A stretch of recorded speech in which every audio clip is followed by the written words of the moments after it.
दोस्तों, रोज की तरह आनंद लिखने ब्लॉग में सबका हार्दिक स्वागत है। सबके मंगल भविष्य कामना के साथ बड़ों को मेरा सादर नमस्कार, छोटों को मेरा आशीर्वाद। मैं ठीक हूँ, आशा करता हूँ कि आप ठीक होंगे। दोस्तों, आज के रामचरितमानस के उत्तरकांड के प्रसंग में दोस्तों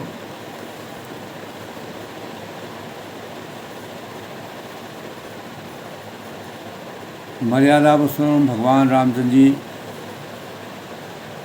विशेष प्रकृति व पुरुष से पार विशेष पुरुष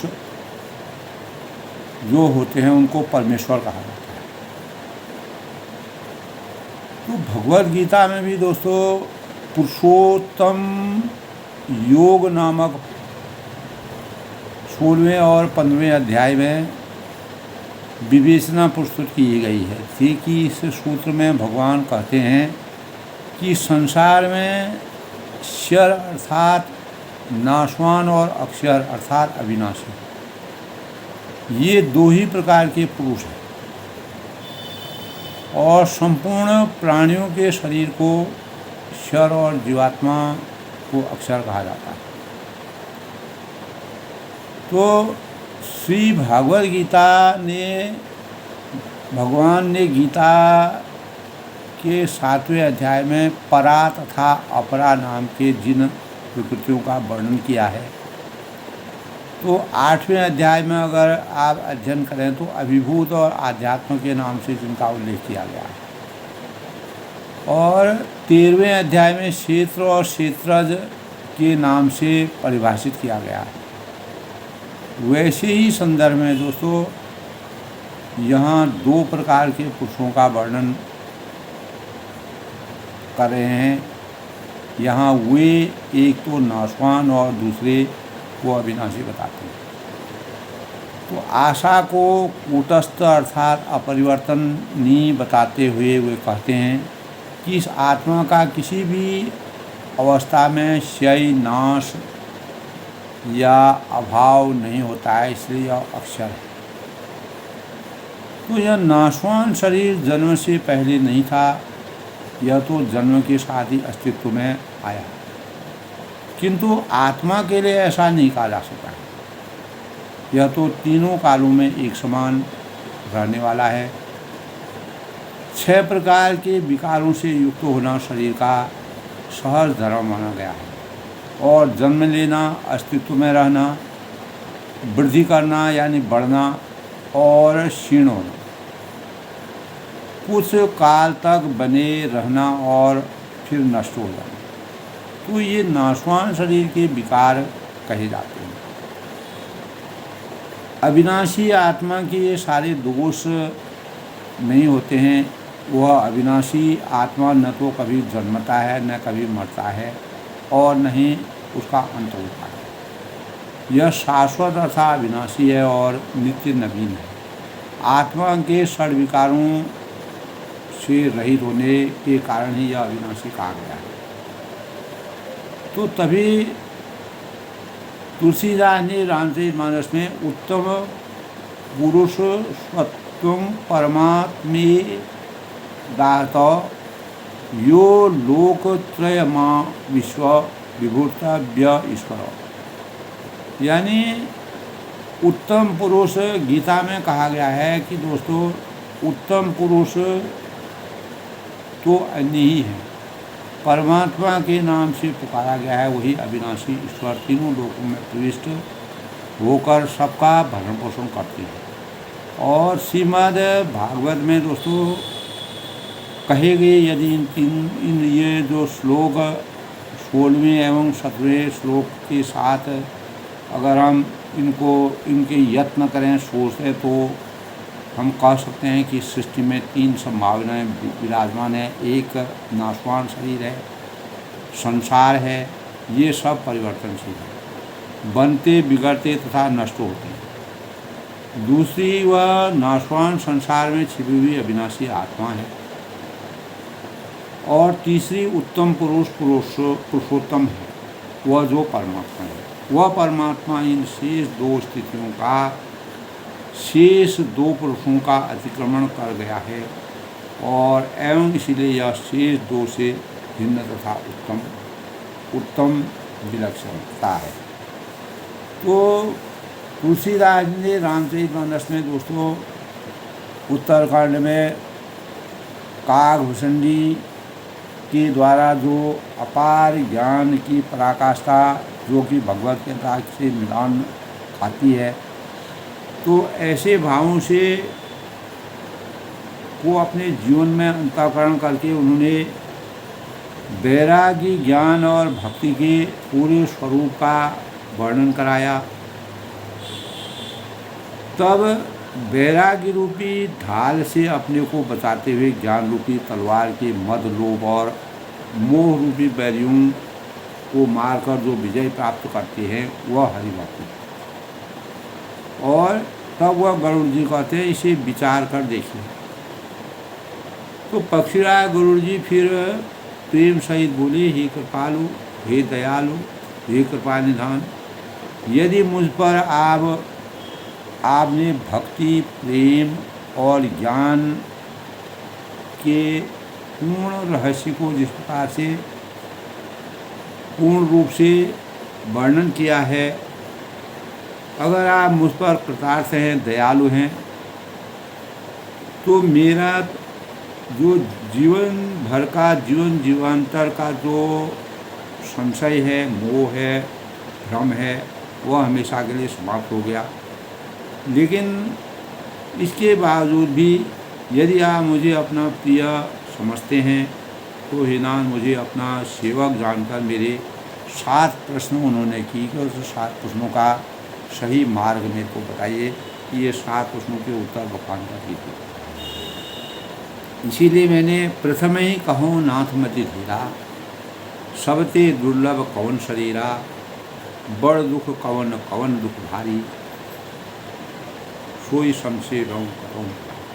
तब वह कहते हैं कि हे नाथ ये धीर बुद्धि पहले तो यह बताइए, हे धीरता के मानक और समुद्र के समान मर्यादा पुरुषोत्तम भगवान राम जी जिस प्रकार समुद्र के समान धीरे के प्रतीक हैं, उसी प्रकार वही स्वरूप आपको उन्होंने अवतरित किया है। पहले तो यह बताइए कि सबसे दुर्लभ कौन सा शरीर है और सबसे बड़ा दुख कौन है और सबसे बड़ा सुख कौन है, यह विचार कर संक्षेप में कहिए।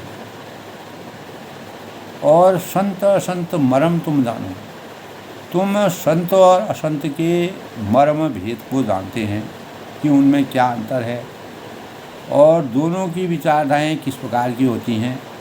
तिनकर सहज स्वभाव बखानो, उनके सहज स्वभाव का वर्णन अगर आप मुझे सुनाएंगे, मुझे बखान करेंगे, तो कवन पुण्य श्रुति विदित विशाला, और श्रुतियों में जो हमारी श्रुतियाँ हैं, नीतियाँ हैं, नीतियों में प्रसिद्ध सबसे महान पुण्य का काम कौन सा है और सबसे महान भयंकर पाप हो। मानस रोग कहूँ समझाई, तुम सर्व की कृपा अधिकारी। फिर मानस रोगों को समझाकर कहिए कि आप सर्वज्ञ हैं, मुझ पर आपकी कृपा अत्यंत है, अगाध है, अपार है। और स्नेह रूपी जो प्रेम आपका मेरे लिए है, हे काकभूषण ने कहा तब तात सुनहु सादर अति प्रीति। प्रत्येक प्रश्न का उत्तर इससे पहले भी गरुड़ जी को जो संशय था कि आपने काकभूषण कौवे के रूप में क्यों अवतरित हुए। जब आपके सत्संग में हम आते हैं, कोई भी व्यक्ति आता है, कोई भी प्राणी आता है, तो वह पूर्ण रूप से आपके सत्संग में रम जाता है। आपके अंदर कौन सी ऐसी अद्भुत शक्ति है। उसी प्रकार और जन्म मरण के बंधनों से वह मुक्ति का एहसास करता है। इसी प्रकार 7 प्रकार के जो प्रश्न थे उन्होंने कहा कि मानस रोग कहूँ समझाई, तुम सर्वज्ञ कृपा अधिकारी, तात सुनहु सादर अति प्रीति, मैं संक्षेप कहूँ नहीं। कल के प्रसंग में था दोस्तों, यानी फिर मानस रोग को समझाकर कहिए कि आप सर्वज्ञ हैं और मुझ पर आपकी अपार कृपा है। हे काकभूषण जी ने कहा कि तात सुनहु सादर अति प्रीति, हे तात, हे भाई के समान मानते थे और खग जाने खग की भाषा। परमात्मा ने उनको जिस प्रकार का स्वरूप था उस प्रकार की बुद्धि, अपार बुद्धि से उनको संचित किया। तब अत्यंत आदर और प्रेम के साथ काकभूषण ने उनको सुनाया कि मैं यह नीति संक्षेप में कहता हूँ। जिस नीति के बारे में तुम सुनना चाहते हो तो नर तन सम नहीं कौ नहीं दे। इस संसार में, इस सृष्टि में परमात्मा द्वारा जो मनुष्य शरीर समान कोई शरीर इस संसार में नहीं है। और यह सृष्टि जो है मानव के द्वारा किए गए कृत्यों से ही अच्छाई और बुराइयों का परिणाम है। और चराचर जीव चराचर जाचरते ही चराचर सभी जीव इसकी वासना करते हैं।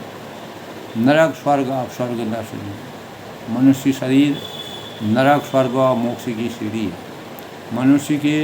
मनुष्य का जीवन 3 रूपों से गुजरता है। या तो वह नरक में जाएगा, या स्वर्ग में जाएगा, या मोक्ष की प्राप्ति करेगा, यानी हमेशा जन्म मरण के बंधनों से मुक्ति। यही 3 मार्ग है, नरक स्वर्ग और मोक्ष। तथा ज्ञान विज्ञान भगत शुभ दीनी, तथा कल्याणकारी जो ज्ञान वैराग्य और भक्ति देने वाली है, सो तनुधरी हरि भगत भजय न दीन। इस मानव शरीर को इस अपार सौजन्यशील संपूर्ण कार्यों की निधि करता और संपूर्ण कार्यों को संपादित करने वाला जो नर शरीर है, मानव शरीर है, अगर इस मानव शरीर में भी वो प्राप्त करने के बाद जो भगवान का भजन नहीं करते हैं, वो ही विषय का मन होता है, तो वह जो है इस संसार में नीच से नीच विषय में अनुरक्त रहता है। मनुष्य शरीर धारण करने पर भी जो लोग हरि का भजन नहीं करते हैं, वह नीच से नीच शरीर अनुरक्त, नीच से नीच विषय भोगों में अनुरक्त रहते हैं, जिसके परिणाम स्वरूप करते दार परस में गई, जिसके परिणाम स्वरूप पारस मणि को हाथ से फेंक देते हैं और बदले में कांच के टुकड़े को ले लेते हैं, जिसका कोई अस्तित्व नहीं आता, यानी अस्तित्व ही नहीं जाते हैं। तो दोस्तों, नहीं दरिद्र सब दुख जग मान। इस संसार में अगर सबसे बड़ा अभिशाप है, सबसे बड़ी बुराई है, तो वह दरिद्रता है। इससे बड़ा दुख संसार में कोई नहीं है। और संत मिलन सम दुख जग मान, तथा संतों के मिलन के समान, संतों के सानिध्य में रहना, संतों के सत्संग में रहना, संतों के साथ रहना। काकभूषण जी के आश्रम में जिस प्रकार से अनेकों लोग आकर के ज्ञान को संचित करके, यहाँ तक कि भगवान शिव ने भी हंस के रूप में अवतरित होकर के वहाँ पक्षी के रूप में आकर के उनके ज्ञान की पराकाष्ठा, राम भक्ति के सही स्वरूप का वर्णन सुना। तो जगत में और हे बखीराज परोपकारी बचन मन काया, मन वचन और शरीर से परोपकार करना। अगर हमारा मन है, वचन है, शरीर है, ये तीनों अगर हमारे एक कार्य करते हैं और ये तीनों चीज़ों का अगर सामंजस्य रहता है, तब हम मानव कल्याण की भावनाओं को परिपूरित करने में समर्थवान हैं। संत सा स्वभाव होता है और शरीर यह संतों का सा स्वभाव होता है। जो संत लोग होते हैं मन वचन और कर्म से कार्य करते हैं, अपने कर्मों में इस प्रकार से आसक्त होते हैं, उनका मन भी वही होता है और उनकी कृपा यानी उनका सोच भी वही होती है और वह तन मन धन से पूर्ण रूप से कर्तव्य निष्ठावान होते हैं। संत सहे दुख कर हित लागी, पर दुख हेत असंत अभागी, भुर्ज तरु सम संत कपाला, पर हित नीति सह विपद विधा। तो कहते हैं कि संत दूसरों की भलाई के लिए दुख सहते हैं। जिस प्रकार पेड़ है, पौधे हैं और सूर्य है, आकाश है, पाताल है, चंद्रमा है, वायु है, जल है, ये सब इस संसार के तत्व जो परमात्मा ने संसार में इन तत्वों को विद्यमान किया है, ये सब परोपकार के रूप में, निस्वार्थ निष्काम रूप से परोपकार रूप में भगवान ने इनका अवतरण कराया है। जो अपने सुख को का कतई ध्यान नहीं रखते हैं, वह दूसरों की भलाई के लिए अपने जीवन को संचित करते हैं, अपने शरीर को बढ़ाते रहते हैं। और गुर्ज तरु सम संत कपाला पर हित नित्र दुबे मिसाला, यानी जो दूसरों परेशान करने वाले हैं, जो दूसरों को दुख पहुंचाते हैं, वे कृपाल और संत भोज के वृक्ष के समान, और जो असंत लोग होते हैं वह इनको देखते रहते हैं, लेकिन जो कृपावान होते हैं, जो दयालु होते हैं, वह यानी भोजपत्र के समान है। जिस भोजपत्र की छाल को खींच करके, उसको उधड़वा करके उसमें हम अनेक प्रकार की सुंदर रचनाएं लिखते हैं। प्राचीन काल में दोस्तों पेपर की जगह भोजपत्र में ही लिखा जाता था। देवी देवताएं और जितने भी हमारे हमको पुराने जो प्रसंग मिलते हैं वह सब भोजपत्रों में लिखा गया है। तो भोजपत्र जो है अपने दूसरों की भलाई के लिए अपने शरीर की खाल को खींचने में भी समर्थवान रहता है, तब भी उसको विपत्ति नहीं महसूस होती है। यानी जो परेशानी होती है उनको नहीं महसूस होती, अपनी खाल पर उधड़ा लेती है। जिस प्रकार दधीची ने अपने हड्डियों तक को दान कर दिया था। हरिश्चंद्र ने सत्यनिष्ठा के कारण अपने पुत्र के मृत्यु होने पर भी उनसे भी कफन मांगा था।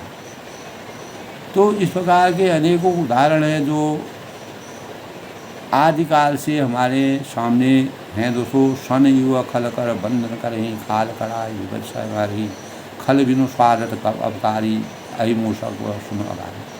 और किंतु जो दुष्ट लोग होते हैं, जो सनकी लोग होते हैं, वह क्या करते हैं, उनका किस प्रकार से चित्रण होता है वह आज के प्रसंग में होगा दोस्तों।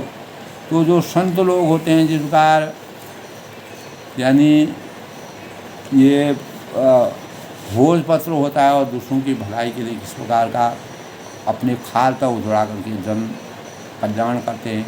इसी प्रकार मर्यादा पुरुषोत्तम भगवान राम जी ने 14 साल का वनवास मात्र राजसी सुख भोग के लिए उन्होंने अपना अवतरण नहीं दिया था। जब चारों ओर का परिदृश्य अमानवीय हो गया, तब मर्यादा पुरुषोत्तम भगवान राम जी को अवतरण होना पड़ा। और तब उन्होंने कैकेयी का हृदय परिवर्तन करा करके उनसे वरदान मांगे। उन्हीं वरदानों के परिणामस्वरूप उन्होंने मानव चेतना को जगाने का प्रयास किया कि कठिनाइयाँ, विपत्तियाँ और ऐसे समय में किस प्रकार से हमें अपने जीवन को चरितार्थ करना चाहिए। तो उन भावों से हमारे जीवन में एक अपार प्रेरणा का समुद्र पैदा होता है, सागर पैदा होता है, जिससे हमारे जीवन में अनेक प्रकार के सूचिता के भावों का संचार होता है। तो दोस्तों इससे पहले आज के शुभ पंचांग की बात। तो आज दोस्तों आज का पंचांग जो है, आज दोस्तों 20 अक्टूबर 2024 रविवार का दिन है और कार्तिक माह की कृष्ण पक्ष की तृतीया तिथि समाप्त होने के बाद चतुर्थी तिथि का प्रारंभ 6:46 से हो जाएगा और उससे पहले तृतीया तिथि की समाप्ति हो गई। आज दोस्तों करवा चौथ की पूजा का मुहूर्त 6:46 से अगले दिन 21 अक्टूबर 2024 4:46 तक निर्जला व्रत करने का श्रेय है। और 20 अक्टूबर को ही दोस्तों करवा चौथ का व्रत वक्रतुंड से कष्टी यानी चतुर्थी का व्रत रखा जाएगा। और आज ही दोस्तों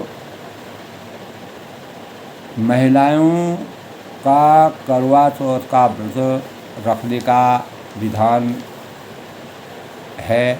और आज के शुभ मुहूर्त की बात करें तो आज 11:43 से अभिजीत मुहूर्त 12:28 तक है। अपराह्न और आज दोस्तों अमृतकाल जो है 6:19 से 7:46 तक, ब्रह्म मुहूर्त आज 4:44 से 5:35 तक। आज का राहु काल दोस्तों 4:21 से 5:46 तक। और सूर्योदय आज दोस्तों 5:26 से, और सूर्यास्त 5:39 तक। तो आज दोस्तों एक तरफ जहां रविवार का दिन है, वहीं दूसरी ओर आज जो है करवा चौथ के दिन महिलाएं अपने पति की लंबी उम्र के लिए निर्जला व्रत रखती हैं। और शास्त्रों में जो के अनुसार दोस्तों माता पार्वती ने भगवान शिव को पाने के लिए इस करवा चौथ का व्रत रखा था, ऐसा हमारे शास्त्रों में उदाहरण है। इसी के बाद जो है उनका विवाह शिव जी से हुआ था। और सुहागिन महिलाएं और अविवाहित जो कन्याएं होती हैं, वह करवा चौथ का पर्व विशेष का व्रत रखना और पूजा आराधना करना, शुभ भावनाओं से संचित होना, तो इसका बहुत महत्व माना गया है। और यह निर्जला व्रत होता है। इसमें पूरे 24 घंटे तक जल भी ग्रहण करना नहीं पड़ता है। धार्मिक मान्यताओं के अनुसार दोस्तों इस व्रत के पुण्य प्रताप से विवाहित महिलाओं के अखंड सुहाग की प्राप्ति का द्योतक यह माना जाता है। और पति की दीर्घ आयु की कामना का द्योतक है। और इस दिन व्रत के दौरान किसी भी प्रकार के वाद विवाद करना, किसी प्रकार का संशय रखना, किसी प्रकार का भेदभाव करना, किसी प्रकार के गलत विचारों बातों को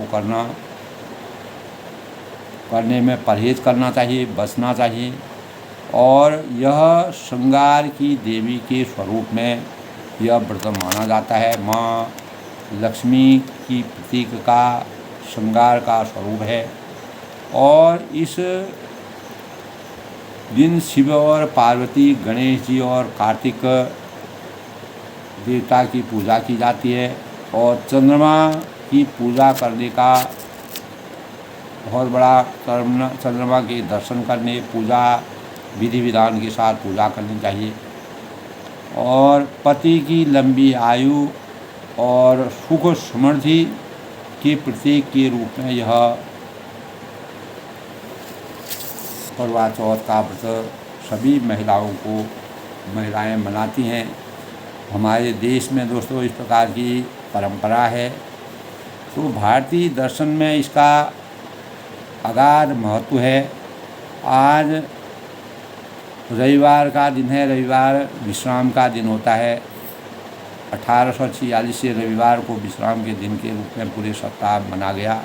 सूर्य हमारे सौरमंडल का सबसे बड़ा पिंड है और उसका व्यास लगभग 13,90,000 मिलीमीटर, जो पृथ्वी से 113 गुना अधिक है। और सूर्य के पास अपार भंडार हैं और सूर्य शक्तिशाली भंडारों का घर है। अनेक प्रकार के हाइड्रोजन, हीलियम जैसी गैसों का अपार और परमाणु विन्यास की प्रक्रिया द्वारा सूर्य अपने केंद्र में ऊर्जा पैदा करके प्रकाश पूरी सृष्टि को, पूरी दुनिया को प्रकाश से व्याप्त करता है। सूर्य की प्रकृति पीले गोले तारे के रूप में है और सूर्य पृथ्वी से 93 मिलियन मील यानी 150 मिलियन किलोमीटर दूर है। और यह सौरमंडल का एकमात्र तारा है। सूर्य के गुरु बृहस्पति हैं और सूर्य के मित्र दोनों के सहयोग से जीवात्मा का सहयोग माना जाता है। और गुरु जीव ही सूर्य की आत्मा के रूप में माने जाते हैं। मार्कंडेय पुराण के अनुसार पहले संपूर्ण जगत में प्रकाश नहीं था। जब ब्रह्मा जी के मुख से ओम प्रकट हुआ और वही सूर्य का को प्रारंभिक स्वरूप सूर्य का माना जाता है, तभी रोशनी और रात दिन का आविर्भाव हुआ। इसके बाद भू भौ व स्व यानी शब्द उत्पन्न हुआ। तीनों शब्दों का पिंड रूप में ओम में यह विलीन हो गया, तो सूर्य को स्थूल रूप मिला और सूर्य का असली नाम आदित्य माना जाता है। तो इस दिन आदित्य हृदय शोध मंत्र का पाठ करना चाहिए।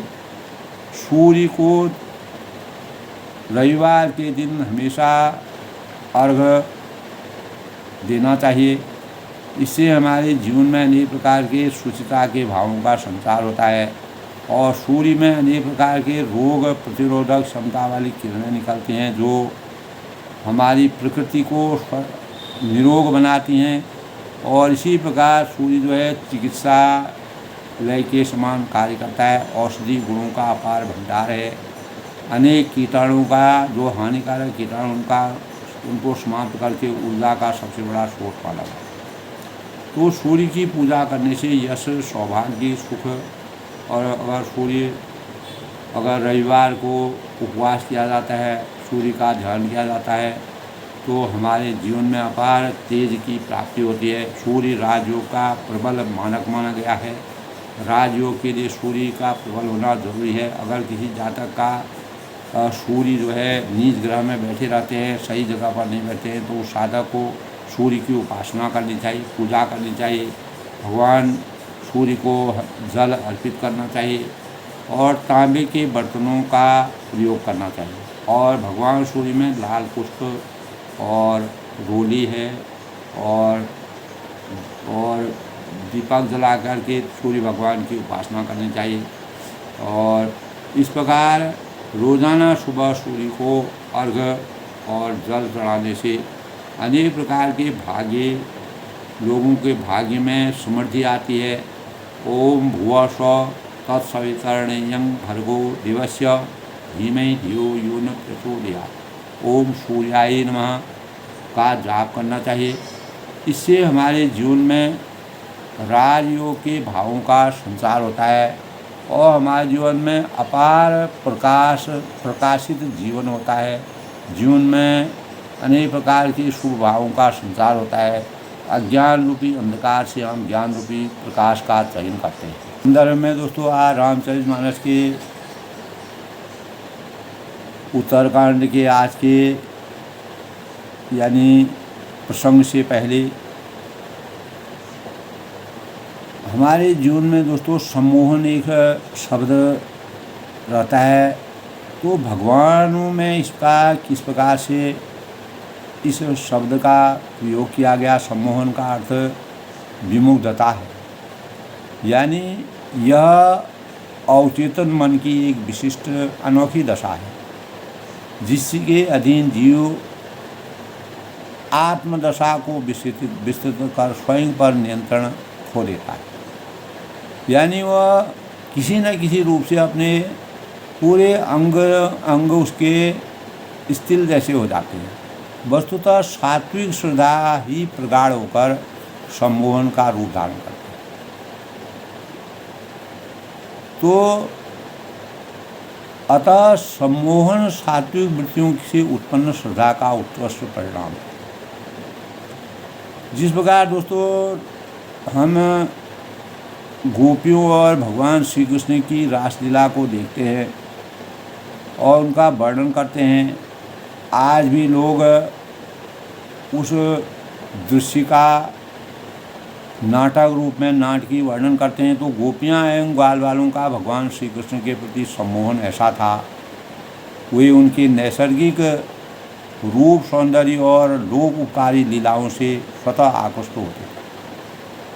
यही भगवान श्री रामचंद्र के चरित्र में भी है दोस्तों, कि उनके प्रकाट्य पर मास दिवस कर दिवस भा मरम न जाय कोई। मास दिवस कर दिवस भा मरम न जाने कोई। यानी कह गोस्वामी जी ने भगवान रामचंद्र जी के सम्मोहन को ही प्रकट किया। माँ का उनके सुख में ब्रह्मांड का दर्शन करना, धनुष यज्ञ में उपस्थित राजाओं एवं नर नारियों का अपने भावानुसार श्री राम को विविध रूपों में देखना जैसे कई प्रसंग सम्मोहन के उदाहरण हैं। तो लोग दोस्तों इस सम्मोहन की प्रक्रिया को दूसरे रूप में चरितार्थ करते हैं।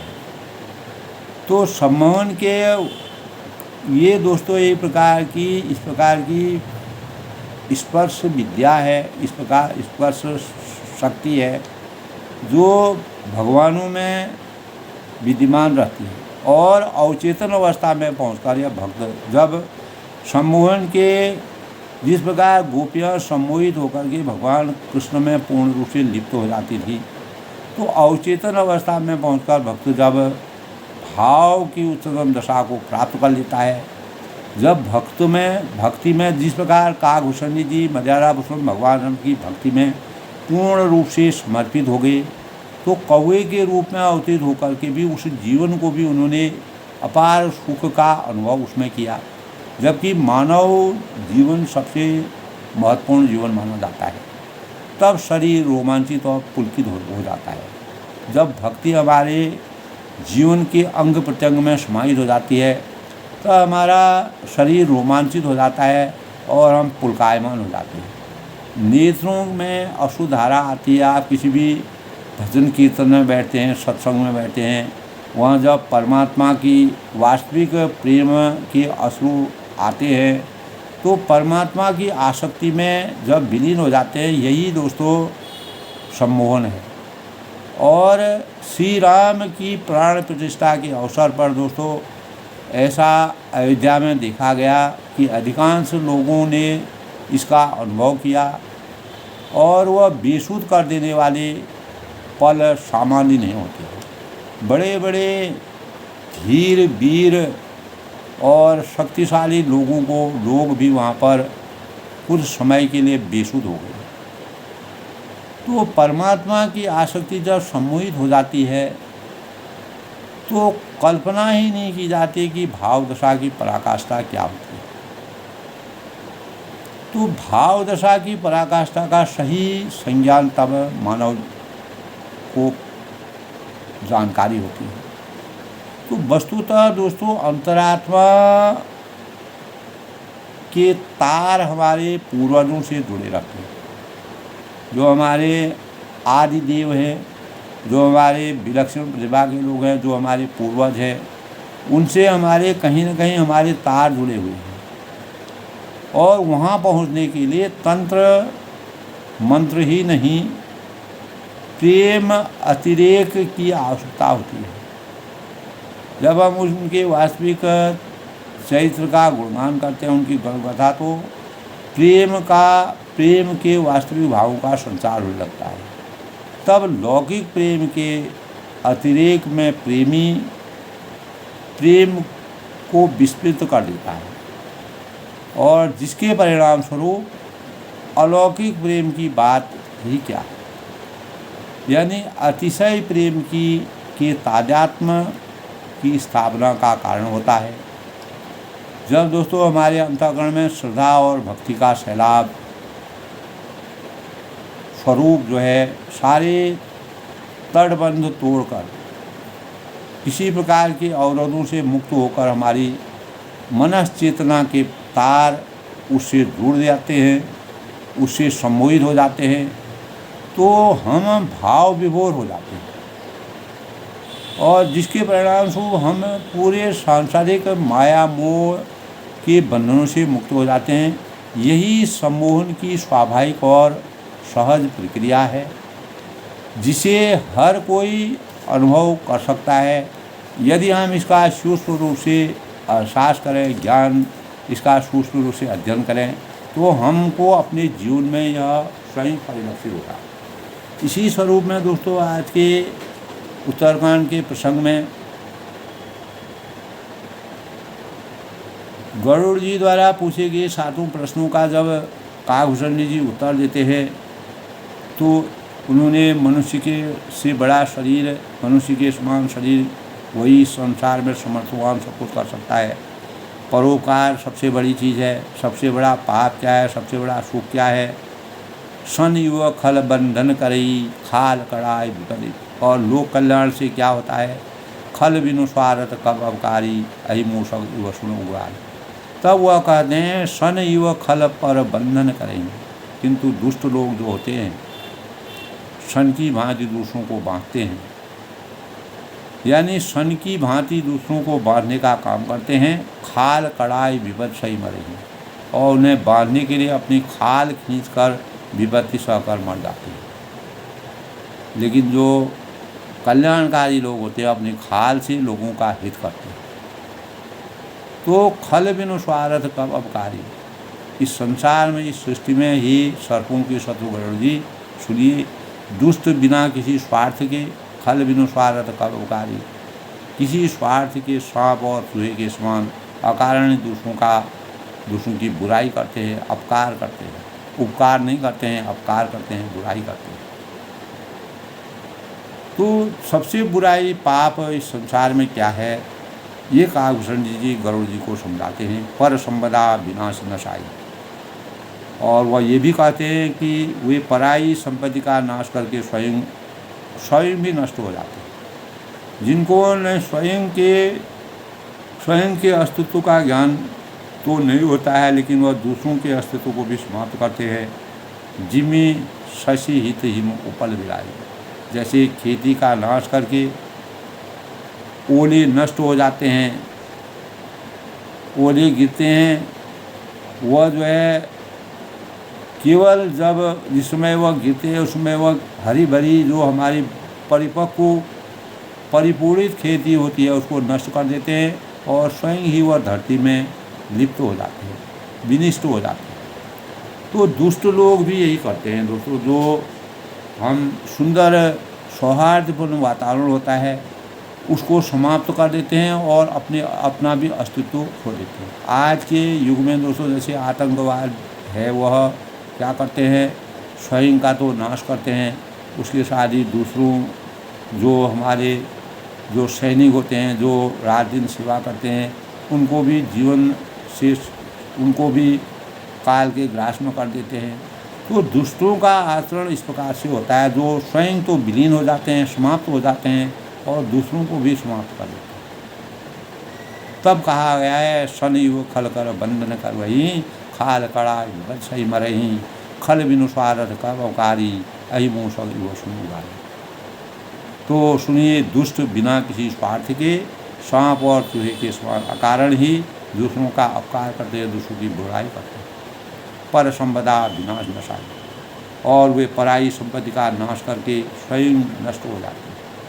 अनेक लोग दोस्तों जो देश की संपदा को, राष्ट्र की संपत्ति को का दुरुपयोग करके उसको समाप्त करके, उसको जलाकर, उसको भस्म करके और अनेक प्रकार के देश की संपत्ति को समाप्त करके स्वयं नष्ट हो जाते हैं।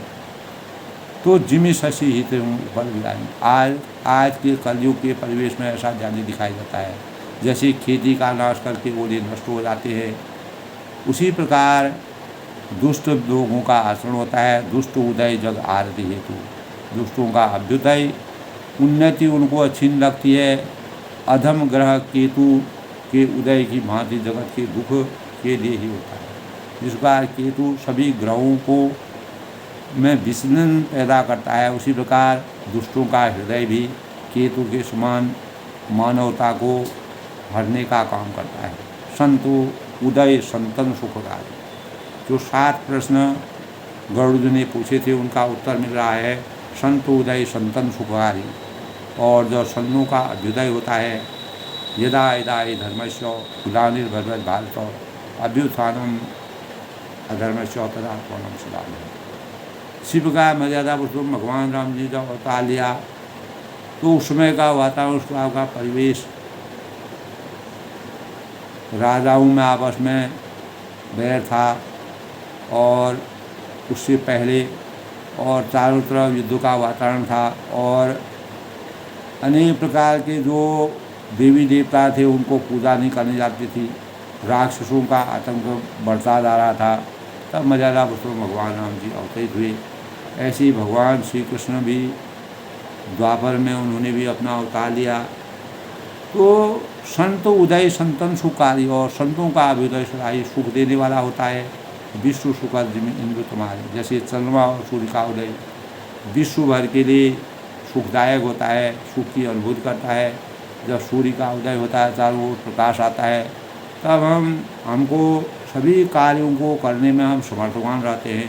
परम धर्म श्रुति विदित अहिंसा, वेदों में, हमारे पुराणों में, हमारे शास्त्रों में अहिंसा को परम धर्म माना है। अहिंसा परमो धर्म, और सत्य अहिंसा परमो धर्म, और पर निंदा सम अघ न गरीसा, और पर निंदा के समान भारी पाप इस संसार में कोई नहीं। दूसरे की बुराई करना, दूसरे की बातें करना, दूसरे के बारे में बुरा सोचना, तो ये पर निंदा जिस प्रकार है, उसी प्रकार वेदों में, शास्त्रों में और हमारे धर्म, हमारे ग्रंथों में अहिंसा परमो धर्म कहा गया है। अहिंसा ही हमारे जीवन के सुख का सबसे बड़ा मानक है। हर गुरु निंदक दादुर होई, शंकर जी और गुरु जी की निंदा करने वाला मनुष्य जन्म सहज पावतन सोई, अगले जन्म में मेढक होता है। अगर जो भगवान शिव और गुरु की निंदा करते हैं, उनकी हानि करते हैं, उनको आँच पहुंचाते हैं, उनकी मर्यादा में अंकुश लगाते हैं, कोई अगले जन्म में मेढक जो एक कुएं में रहता है, कुएं में ही हमेशा रहता है, फूक मंडूक जिसको कहते हैं, और द्विज निंदक बहु नरक भोग करे, और वह 1000 जन्म तक वही मेढक का शरीर पाता है। हजारों जन्म तो वह कुएं में ही रहता है, कुएं में ही अपना जीवन जीता है, क्योंकि उसने अपने कर्मों के फलों को कर्मण्येव अधिकार महाप्रदेश कदाचन, कर्म भावों से वह विरत रहा। उसने निंदा करके और अनेक प्रकार के दुष्परिणामों के परिणामस्वरूप गुरु की निंदा की, शिव की निंदा की। तो भगवान रामचंद्र जी भी कहते हैं, जो शिव विरंज मोहि भक्त न भावा, शिव से जो अलग है, जो शिव की भक्ति को नहीं जानते हैं, वह भक्त मुझे प्रिय नहीं है, ये रामचंद्र जी का।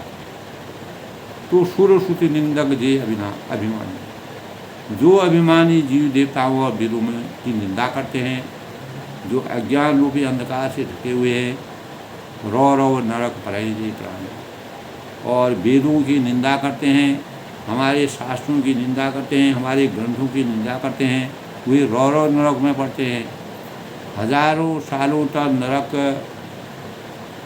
में रहते हैं।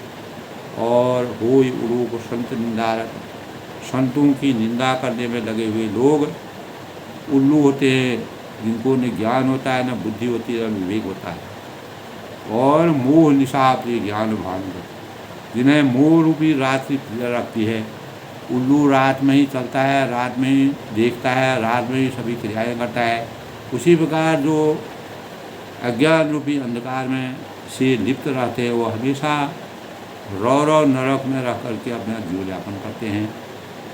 और मोह रूपी रात्रि उनको प्रिय लगती है, और मोह निशा प्रिय ज्ञान भानुगत, और ज्ञान रूपी सूर्य उनके लिए बीत गया, अस्त हो गया, हमेशा के लिए उनके लिए दुर्लभ हो गया।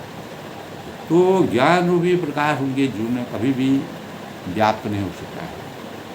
सबके निंदा जे जड़ करही, ते चरमागर समगादर होय अवतरही, सुनो तात अब मानस रोगा, जिनकी दुख पावरी सब होगा।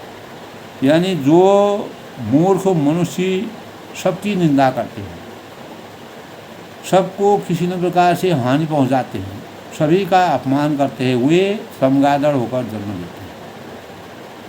और वह हे तात सुनो तात और मानस रोगा, जिनके दुख पावनी सब लोग। और चमगादड़ का रूप जन्म लेकर के वे तात अब मानस रोग सुनिए, नानस रोग सुनिए, जिनके सब लोग दुख पाया करते हैं।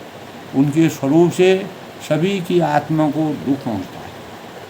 तो मोह सकल व्याधि कर मूला, तिनके मुनि उपजई मौसूला, काम बात कब लोभ अपारा, क्रोध पित्त संसाती जारा। तो सब रोगों की जड़ मोह यानी अज्ञान है। हमारे जीवन में जितने भी रोग हमारे जीवन में आते हैं, उनका जो मूल है, जो जड़ है, वह अज्ञान है। अज्ञान रूपी अंधकार में पड़े रहने के कारण हम रोगों को अपने लिए जन्म लेते हैं हमारे जीवन में, और तिनके पुण्य उपजहि बहुसूला। और उन व्याधियों के कारण, उन रोगों के परिणाम स्वरूप हमारे जीवन में अनेक प्रकार के कांटे उत्पन्न होते हैं, शूल उत्पन्न होते हैं, जो दुखों के मानक होते हैं, दुखों के अवतारी होते हैं, दुख को देने वाले होते हैं। और काम बात कब लोभ अपारा, काम बात है और लोभ अपार बढ़ा हुआ कफ होता है, जो हमारे शरीर में बनता है। अनेक प्रकार की व्याधियाँ बनती हैं। तो लोभ अपार बड़ा और लोभ बढ़ा हुआ जो लोभ होता है वह कफ के समान है, और क्रोध पित्त है। तो सभी प्रकार की व्याधियाँ हमारे शरीर में उत्पन्न होती है। उन व्याधियों में किस प्रकार की व्याधि हमको सदा छाती जलाता रहता है, यानी क्रोध पित्त नित्य छाती जा रहा। अगर हमारे शरीर में पित्त बहुत बन जाता है तो हमारे अंदर से अग्नि पैदा हो जाती है, जो हमारी छाती को हमेशा जलाता रहता है।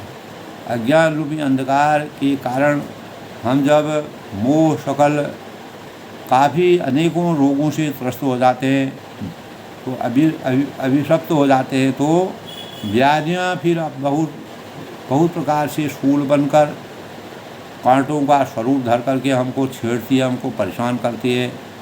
जिस प्रकार कांटे लगने से हमारे शरीर में वेदना होती है, पीड़ा होती है, उसी प्रकार की पीड़ा वह वात है, कफ है, पित्त है, ये सब हमारे शरीर के लिए हानि करते हैं।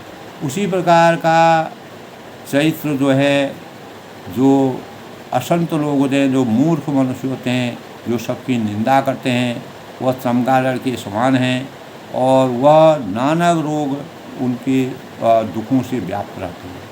पीत करई जो तीनों भाई, उपजई सन्निपात दुखदाई, विषय मनोरथ दुर्गम नाना, ते सब सूल नाम को जाई। यदि कहीं ये तीनों भाई वात है, पित्त है और कफ है, ये अगर प्रीति कर ले, आपस में मिल जाते हैं, तो दुखदायक सन्निपात रोग हो जाता है, जिससे आदमी कभी भी अपने जीवन में उभर नहीं पाता है, और जिसके परिणाम स्वरूप विषय मनोरथ दुर्गम नाना, कठिनाई से प्राप्त पूर्ण होने वाले जो विषयों के मनोरथ होते हैं, मन के जो सोच होती है, वही सब शूल बन जाते हैं, कष्टकारी बन जाते हैं। रात दिन वह उन्हीं रोगों से त्रस्त होकर के अपने जीवन को कष्टदायी बना देता है, और नाम कौन जानता है, अर्थात वे अपार हैं, ते सब शूल नाम को जाना।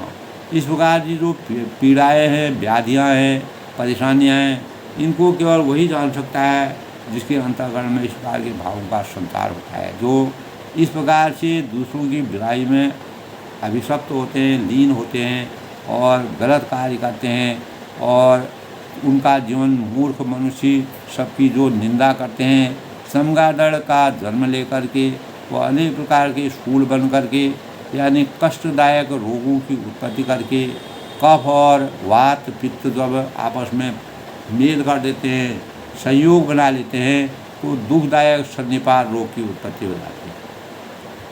तो इस प्रकार दोस्तों, ममता दाग खंड ईसाई, हर्ष विषाद गर्भ बहुताई, पर दुख देख जड़े गई गई, पुष्ट दुष्टता मन कुछ। तो ममता दाद है, ईर्ष्या खुजली है, जो हमारे शरीर की व्याधियाँ हैं दोस्तों, और हर्ष विषाद गले के रोगों की अधिकता है, यानी गला कंठमाला या घेगा आदि रोग जो हो जाते हैं। तो पराये सुख को देखकर जो जलन होती है, पर सुख देख जय सोई छाई, जो दूसरे के सुख को, दूसरे को मंगलमय देख कर के जो जलन की भावना को पैदा करते हैं, वे कष्ट दुष्टता मन कुटलाई, वही सही है, दुष्टता है और मन की कुटिलता को कि कुटिलता ही कोढ़ है। तो कोढ़ जिस प्रकार दोस्तों पूरे शरीर को निरीह बना देता है, कोई भी अंग काम करने लायक नहीं होता है, उस प्रकार का जीवन उसका हो जाता है। स्वर्ग, नरक और मोक्ष ये 3 दिशाएं आदमी की होती है। अहंकार अति दुखद डमरुआ, दम्भ कपट मद मान नरुआ, तृष्णा उदर वृद्धि अति भारी, त्रिविध स्ना करुण की जारी। अहंकार अत्यंत दुख देने वाला डमरू गांठ का रोग, जिसका डमरू होता है वह एक गांठ के समान होता है। उस प्रकार हम मद करते हैं, अहंकार करते हैं, वो हमारे को जीवन में सबसे बड़ा दुख देने वाला है। गरुड़ जी ने जब 7 प्रश्न किए थे उनका विस्तार से काकभूषण जी वर्णन करते हैं। और दंभ है, कपट है, मद है, मान है, नेहरुआ यानी नसों का रोग, ये हमारे नसों को विदीर्ण करता है, समाप्त करता है, नसों में पीड़ा पैदा करता है। जो हमारी तंत्रिका तंत्र होती है उसको पीड़ा पैदा करता है। तृष्णा उदर बुद्धि अति भारी, तृष्णा बड़ा ही भारी उदर वृद्धि या जलोदर रोग होता है। और त्रिविध स्ना तरुण तिजारी, 3 प्रकार की जो पुत्र, धन और मान की जो प्रबल इच्छाएं होती है वह प्रबल तिजोरी के समान है। तो इन अहंकारों से जो व्याप्त होता है वह हमेशा डमरू की गांठ के समान रोगमय होता है। दंभ, कपट, मद और मान यानी नसों का रोग है। तृष्णा बड़ा भारी उदर विकार है। और 3 प्रकार के जो पुत्र, धन और मान की जो प्रबल इच्छा होती है वह प्रबल तिजारी है। जुग विधि ज्वर मत्सर अविवेका, कहाँ लगी कहूँ रोग रहता। तुलसीदास ने दोस्तों बड़ा ही विचित्र वर्णन किया है। मत्सर और अविवेक की 2 प्रकार के ज्वर होते हैं, एक मत्सर होता है, दूसरा अविवेक होता है। तो ये जो ज्वर जो है उस व्यक्ति को, उस आत्मा, उस शरीर में व्याप्त हो जाता है। कहाँ लगी कहूँ कुरोग अनेका, इस प्रकार अनेकों बुरे रोग जो भयंकर रोग होते हैं, भयानक रोग होते हैं, कष्टकारी रोग होते हैं, जिन्हें कहाँ तक कहूँ उनका वर्णन मैं अपने शब्दों में नहीं कर सकता हूँ। तुलसीदास ने काकभूषण के माध्यम से गरुड़ जी को जो शिक्षा दी, जो वास्तविक वर्णन किया और हमारे शरीर की जो रचना की, जिसका उन्होंने एक दूसरे से परस्पर तुलनात्मक अध्ययन किया है, वह हमारे जीवन के लिए प्रेरणा के रूप में है। हमें अपने जीवन को एक सही मानव बनने के लिए क्या करना चाहिए? एक व्याधि बस नर्म रही, मरिए असाध्य बहुत व्याधि, पीड़ ही संतन जीव कहूँ शोक में रहे समा। यानी एक ही रोग के बस होकर मनुष्य मर जाता है। यानी मानव जो है अगर एक भी रोग उसको पीड़ ही संतन जीव महू शोक में लहे समा। यानी एक ही बस होकर, एक ही रोग के अगर हम बस में हो जाते हैं तो मनुष्य हमेशा के लिए समाप्त हो जाता, अस्तित्वहीन हो जाता है। फिर वे तो बहुत से असाध्य रोग हैं। अगर ऐसे असाध्य रोग हो जाते हैं तो वे जीव को निरंतर कष्ट देते हैं, लगातार कष्टकारी होते हैं। जीवन पर्यंत वह कभी सुख नहीं प्राप्त कर सकता है। ऐसी दशा में वह समाधि को कैसे प्राप्त कर सकता है? वास्तविकता को प्राप्त नहीं कर सकता है। नियम, धर्म, आचार, तपो, ज्ञान, यज्ञ, जप, दान, तब कहते हैं कि नियम है, धर्म है, आचार है, तप, ज्ञान, यज्ञ, जप, दान और ये सभी करोड़ों औषधियाँ। अगर इन औषधियों के माध्यम से ये व्याधियाँ दूर हो सकती हैं, वो औषधियाँ है नियम है, धर्म है, आचार संहिता है, तप है, उत्तम आचरण है, ज्ञान है और यज्ञ है, जप है, दान है। ये हमारे जीवन के औषधियाँ हैं। तो इन औषधियों का अगर हम प्रयोग करेंगे, अपने जीवन में इनको चरितार्थ करेंगे, तो मनुष्य के जीवन को उदार बनाने के लिए तुलसीदास ने जिस प्रकार का वर्णन काकभूषण जी के माध्यम से गरुड़ जी को समझाया, तो परंतु हे गरुड़ जी उनसे रोग नहीं जाते, लेकिन इतना करने पर भी रोग हमारे नहीं जाते हैं। यही विधि सकल जीव जग रोगी।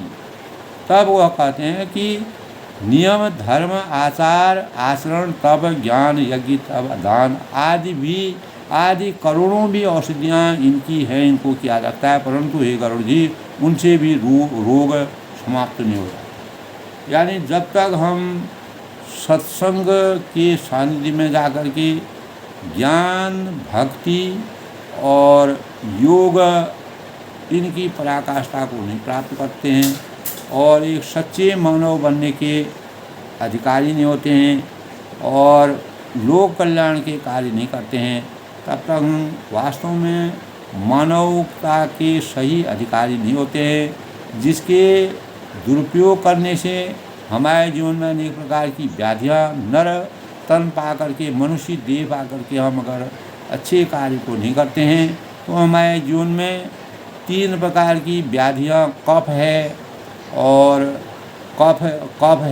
और वही सन्निपात में अवतरित हो जाते हैं।